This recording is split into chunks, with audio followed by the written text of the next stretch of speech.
Welcome to college tutor. आज हम topic लेने जा रहे हैं स्ट्रैटेजिक प्लानिंग का।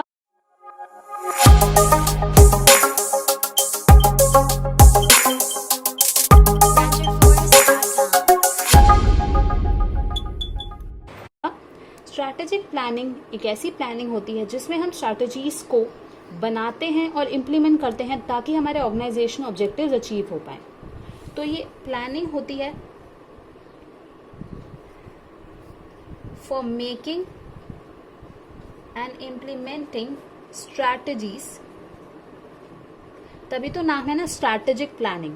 मतलब हम स्ट्रैटेजीज को बनाते हैं और इम्प्लीमेंट करते हैं ताकि हम अचीव कर पाए हमारे ऑर्गेनाइजेशनल ऑब्जेक्टिव्स, राइट। सो अगर आप इसकी प्रॉपर डेफिनेशन देखें तो it is a process through which managers formulate, बनाता है एंड इम्प्लीमेंट करता है स्ट्रैटेजीज, मैनेजर जो होता है।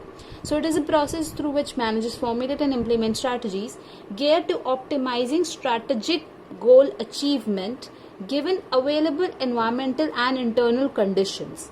Given available environmental and internal conditions का मतलब है कि ये देखते हुए कि क्या ऑर्गेनाइजेशन और बिजनेस का एनवायरमेंट है और क्या इंटरनल कंडीशंस हैं उस ऑर्गेनाइजेशन की, क्या उस ऑर्गेनाइजेशन के ऑब्जेक्टिव्स हैं और उसके पास कितने रिसोर्सेज अवेलेबल हैं कि वो अपने रिसोर्सेज का अल्टीमेट यूज कर सके। तो ऑर्गेनाइजेशन का एनवायरमेंट के बारे में यहाँ पे बहुत ज़्यादा फोकस किया गया है। कोई भी ऑर्गेनाइजेशन का रेवेन्यू जब होता है तो माना जाता है कि वो ऑर्गेनाइजेशन ज़्यादा टाइम तक चल पाएगा क्योंकि उसके पास पैसा है। बट सिर्फ पैसा होना इम्पोर्टेंट नहीं है, बट वो किस एनवायरनमेंट में काम कर रहा है वो भी बहुत ज़्यादा इम्पोर्टेंट होता है। सिर्फ प्रॉफिट की बात नहीं की गई है बट एनवायरमेंटल एनालिसिस की भी बात की गई है और उस पर भी फोकस दिया जाता है आज के टाइम पे तो बहुत ज़्यादा। तो ऑर्गेनाइजेशन क्या काम कर रही है, क्या चेंजेस ला रही है, उसकी जो सारे एस्पेक्ट्स हैं उसके बारे में स्ट्रैटेजिक प्लानिंग बात करता है। तो स्ट्रैटेजिक प्लानिंग के फीचर्स देख लेते हैं। स्ट्रैटेजिक प्लानिंग एक ऐसा प्रोसेस ऑफ क्वेश्चनिंग है जिसमें वो सारे क्वेश्चंस के आंसर देता है हमको। कैसे? कोई भी ऑर्गेनाइजेशन को एक क्वेश्चन आता है कि वो जो सेटअप हो रहा है क्या वो सही लाइन पे जा रहा है, क्या उसके रिसोर्सेज सही से यूज हो रहे हैं, क्या वो अपने ऑर्गेनाइजेशन की जो प्लानिंग कर रहा है, जो उसने short term, medium term and long term planning करी है, क्या वो प्लानिंग सही है, क्या वो रिव्यू उसको सही मिल रहा है, क्या वो अपने एनवायरनमेंट को सही से एनालिसिस कर रहा है। तो ये जो सारे क्वेश्चंस होते हैं इसका आंसर देता है स्ट्रैटेजिक प्लानिंग। तो ये एक ऐसा प्रोसेस ऑफ क्वेश्चनिंग है जो आप क्या करना चाहते हैं, आप कहाँ करना चाहते हैं, सारे ऑर्गेनाइजेशन के क्वेश्चंस का आंसर देता है। सेकेंड है ये लॉन्ग टर्म प्लानिंग को सपोर्ट करता है। लॉन्ग टर्म प्लानिंग हमने हमारी प्रीवियस वीडियोस में पढ़ा है, अगर आपने नहीं पढ़ा तो आप प्लीज देखिए। लॉन्ग टर्म प्लानिंग करी जाती है on the basis of the success of short and medium term planning. Now the third is pervasive process. Pervasive process यानी कि जितने भी ऑर्गेनाइजेशन है, चाहे वो कोई भी टाइप के ऑर्गेनाइजेशन हो, फर्क नहीं पड़ता, चाहे वो कोई भी टाइप के ऑर्गेनाइजेशन हो, उसमें स्ट्रैटेजिक प्लानिंग होती ही है। मे भी शॉर्ट स्केल पे हो सकती है कि अगर ऑर्गेनाइजेशन छोटा है, कंपनी छोटी है, 10 to 12 पीपल के बिजनेस है, कुछ भी हो सकता है, अलग अलग टाइप्स के बिजनेसेस होते हैं। तो परवेसिव प्रोसेस है वो हर डिपार्टमेंट, हर ब्रांच, हर ऑर्गेनाइजेशन में एग्जिस्ट करता है।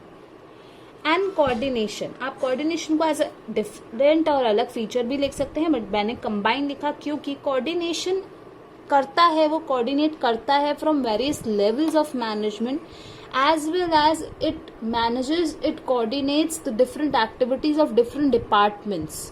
सो strategic planning involves not only that it is pervasive, not only it is in all the organization, but also how these organizations, these departments in the same organization coordinates with each other and supports to achieve the organizational objectives. Now the fourth features is the allocation of resources, or we can say reallocation of resources as well.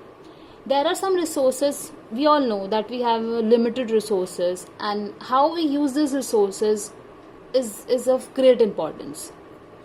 So हम कैसे इन resources को बहुत अच्छे से इस्तेमाल करें ताकि हमें ऑर्गेनाइजेशन ऑब्जेक्टिव्स अचीव हो पाएं, इस बात का ध्यान देता है स्ट्रैटेजिक प्लानिंग। जो भी बहुत ज़्यादा इम्पॉर्टेंट चीज़ हैं जो हमारी ऑर्गेनाइजेशन को बहुत ज़्यादा इम्पैक्ट करने वाली हैं, उन चीज़ों पर जब ये रिसोर्सेज लगाता है, ये हमें स्ट्रेटेजिक प्लानिंग हेल्प करता है ताकि हम उन लिमिटेड रिसोर्सेज को सही जगह पर और जो मोस्ट इम्पॉर्टेंट है, हमारी प्रायोरिटी है, उसमें एलोकेट कर पाएँ.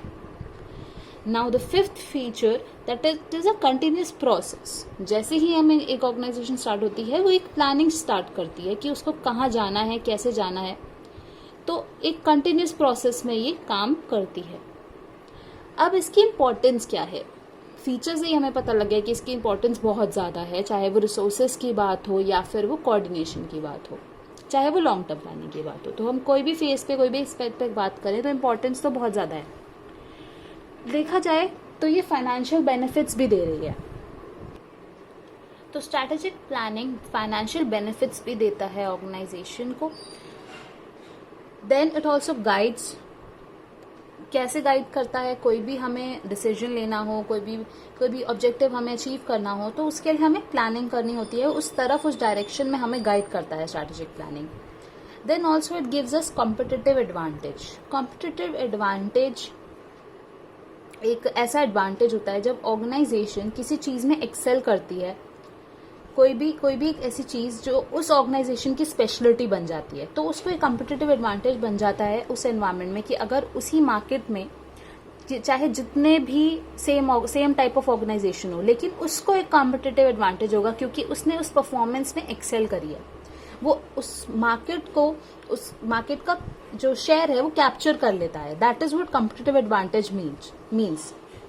So for that the organization have to analyze the market properly, so that there must be like full extensive screening should be there, and the second step is that it must excel in their performance. So अगर competitive advantage की बात की जाएगी तो बात की जाएगी कि वो excel कर रहा है किसी performance में जो उसको बाकी organization से अलग बनाता है, और उस चीज़ का उसको एक competitive advantage है, competition का एक advantage है. Then it also minimises the risk minimisation है, यानी कि आपके फेल होने के चांसेस जो है वो बहुत ज़्यादा कम हो जाते हैं जब आप एक proper strategic planning with extensive environmental screening करते हो. Then we have motivation and innovation. जैसे हमारा एनवायरमेंट इतना चेंजिंग एनवायरमेंट है, तो इनोवेशन तो होती ही रहती है. आइडियाज सबके माइंड में आ सकते हैं, क्रिएटिव आइडियाज आ सकते हैं. तो स्ट्रैटेजिक प्लानिंग जब होती है, जब लोग बैठते हैं साथ में, मैनेजर्स फॉर्मुलेट करते हैं स्ट्रैटेजीज को, तो वो अपने ऑर्गेनाइजेशन में जो भी काम करने वाले हैं, एम्प्लॉयज हैं, इंडिविजुअल्स हैं, उनको मोटिवेट किया जाता है. और इनोवेशन तो होगा ही. When there are like brainstorming, so innovation होना ही होगा. Then optimum utilization of resources, as I said in features as well, कि रिसोर्सेज का एक सही इस्तेमाल स्ट्रैटेजिक प्लानिंग में होता है. It helps organization to have their resources in right place to be used optimally use हो सकते हैं रिसोर्सेज. तो ये था स्ट्रैटेजिक प्लानिंग, इसके फीचर्स एंड इम्पोर्टेंस. अगर आपको कोई डाउट है तो आप कमेंट सेक्शन में लिख सकते हैं. I hope you like the video. Please hit the like button and subscribe to College Tutor. Thank you for watching.